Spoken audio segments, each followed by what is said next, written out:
ایران کا بادشاہ بہت دنوں سے پریشان تھا۔ یوں تو ہر طرف خوشحالی کا دور تھا، مگر بادشاہ کی پریشانی کی وجہ اس کی اکلوتی بیٹی شہزادی ثنا تھی۔ ہر باپ کی طرح بادشاہ بھی اپنی بیٹی کی شادی کرکے اپنے فرض سے دوش نہ ہونا چاہتا تھا، لیکن شہزادی ثنا نے بھی عجیب اعلان کر رکھا تھا کہ جو شخص اس کے سوالوں کے درست جواب دے گا وہ اس سے شادی کرے گی۔ آس پاس کی ریاستوں کے کئی شہزادے آئے مگر ناکام لوٹ گئے۔ اس ملک میں نوجوان طالب علم بھی رہتا تھا، اس کا نام اعظم تھا۔ اس نے اپنے والد سے کہا کہ وہ بھی اپنی قسمت آزمانا چاہتا ہے۔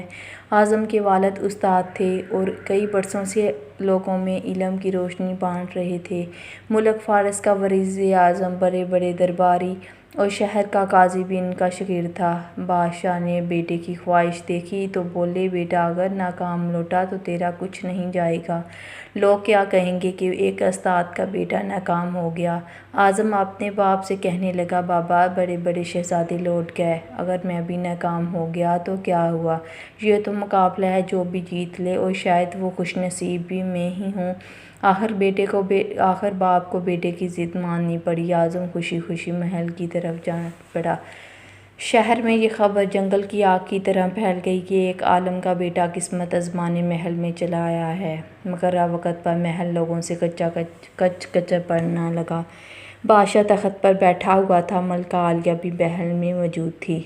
وزیر، امیر، درباری، عوام الناس سب دربار میں موجود تھے۔ آخر شہزادی نے پہلا سوال کر ڈالا۔ اس نے شہادت کی انگلی فضا میں بلند کی۔ اعظم نے کچھ دیر توقف کیا اور پھر شہادت والی انگلی کے ساتھ والی اگلی بھی فضا میں بلند کی۔ یہ دیکھ کر شہزادی مسکرا اٹھی اور ملکہ عالیہ بولی، شاباش اے نوجوان، تم پہلا مرحلہ کامیابی سے طے پا گئے ہو۔ دوسرے سوال کے لیے شہزادی کرسی سے اٹھی اور ہاتھ میں تلوار لے کر ہوا میں چلانے لگی۔ کچھ دیر بعد وہ دوبارہ اپنی نشست پر آ کر بیٹھ گئی۔ بادشاہ سمیت ہر درباری کی نظر اعظم پر تھی۔ اعظم کھڑا ہوا اور اپنی جیب سے قلم نکال کر فضا میں بلند کر دی۔ بادشاہ، اے نوجوان، ہم خوش ہوئے، یہ جواب بھی درست ہے۔ ملکہ عالیہ کی آواز دربار میں ابھری۔ اسی کے ساتھ دربار مبارک ہو، مبارک کی آواز سے گونج اٹھا۔ دو سوالات کیے تھے، ان کے جواب کیا تھے؟ اب ہر شخص اس پر غور کر رہا تھا کہ شہزادی نے کیا پوچھا اور اعظم نے کیا جواب دیا۔ لوگوں کے لیے یہ ایک راز تھا۔ آخر شہزادی نے تیسرا سوال کر ڈالا۔ وہ تیزی سے سیڑھیاں اتری اور تیزی سے سیڑھیاں چڑھ کر دوبارہ اپنی نشست پر بیٹھ گئی۔ یہ بڑا عجیب و غریب سوال تھا۔ ہر طرف خاموشی تھی، لوگوں کی سانسیں رکی ہوئی تھیں۔ اب تو اعظم کے ہاتھ پاؤں ٹھنڈے ہوئے جا رہے تھے۔ آخر اعظم کھڑا ہوا اور اپنے دل پر ہاتھ رکھ کر شہزادی کی طرف دیکھنے لگا۔ مرحبا مرحبا اے نوجوان، مبارک ہو، شہزادی نے تمہیں پسند کر لیا ہے۔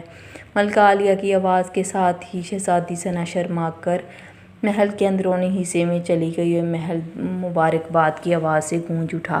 لوگ خوشی سے جھوم رہے تھے اور دل ہی دل میں اللہ کا شکر ادا کر رہا تھا جس نے اسے یہ اعزاز بخشا تھا۔ بادشاہ نے اعظم سے پوچھا، اے نوجوان، ملکہ عالیہ کو تو تم نے مطمئن کر لیا، اب یہ بتاؤ کہ تم سے کیا پوچھا گیا تھا اور تم نے کیا جواب دیا؟ اگر تم نے ایک بھی غلط جواب دیا تو تمہاری گردن مار دی جائے گی۔ اعظم پراعتماد انداز میں کھڑا ہوا اور بولا، بادشاہ سلامت۔ شہزادی نے ایک انگلی کھڑی کرکے پوچھا تھا، تم کیا اللہ کو ایک مانتے ہو؟ میں نے دو انگلیاں کھڑی کرکے جواب دیا، اللہ اور اس کے رسول صلی اللہ علیہ وسلم پر میرا ایمان اٹل ہے۔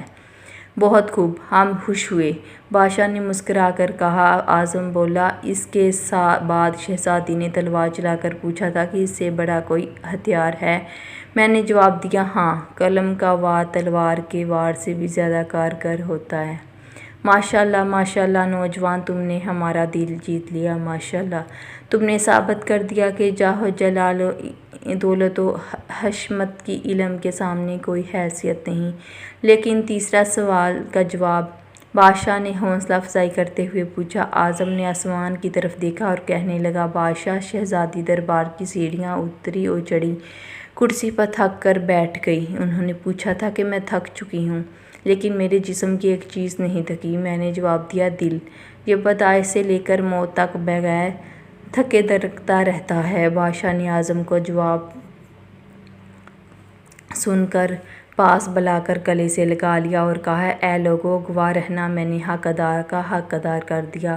میری بیٹی ایسے شخص کی بیوی بن رہی ہے جس کے پاس علم کی دولت ہے، جسے کوئی نہیں چڑھا سکتا اور نہ کوئی کم کر سکتا ہے۔ بادشاہ نے اسی وقت شہزادی کا رشتہ طے کر دیا اور اسی وقت خوشی خوشی اعظم اور شہزادی کی شادی کی تیاریوں کی خبر سارے ملک میں پھیلا دی۔ اگر میری ویڈیو پسند آتی ہے تو لائک کریں، میرے چینل کو سبسکرائب کریں، بیل آئیکن کو پریس کریں تاکہ میری آنے والی ویڈیو کا نوٹیفیکیشن آپ کو ملتا رہے۔